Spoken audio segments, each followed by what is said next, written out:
High সবাইকে। তো আমরা যেখানে যাচ্ছি সেখানে যাওয়ার জন্য কী কী কাঠখড় পোড়াতে হয়েছে সেই গল্পটাই তোমাদের সাথে আজকে শেয়ার করব।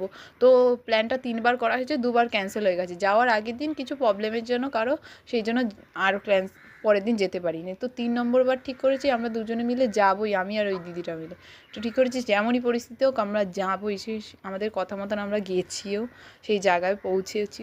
যাওয়ার পর দুজনের দিকে তাকিয়ে মানে বলছি যে আমরা অ্যাট লাস্ট আসতে পারলাম, আমরা যেখানে আসতে চেয়েছিলাম। মানে খুব শান্তি, আর চারিদিকটা এতটা সুন্দর। আর অনেক লোকও ছিল সেদিন, অনেক দর্শনার্থীও ছিল, দেখে তোমরা বুঝেই গেছো কোথায় আমরা গিয়েছি।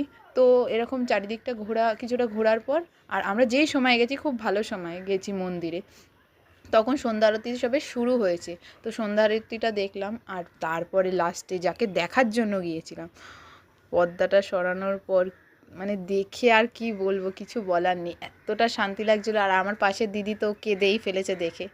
তারপরে দেখা টাকা হয়ে যাওয়ার পর একটুখানি ঘুরলাম, দেখো কী সুন্দর মেলার মতন কত লোক, আর কীর্তনও হচ্ছিলো। তো দেখে একটু ঘুরে তারপরে বাড়ির পথে চলে গেলাম। মানে আমরা তারপরে দুজনকে বলছি অ্যাট লাস্ট আমরা যেতে পারলাম আর দেখতে পারলাম, এটাই আমাদের অনেক বড় একটা স্বপ্ন পূরণ হয়ে গেছে। তো আজকের মতন বাই।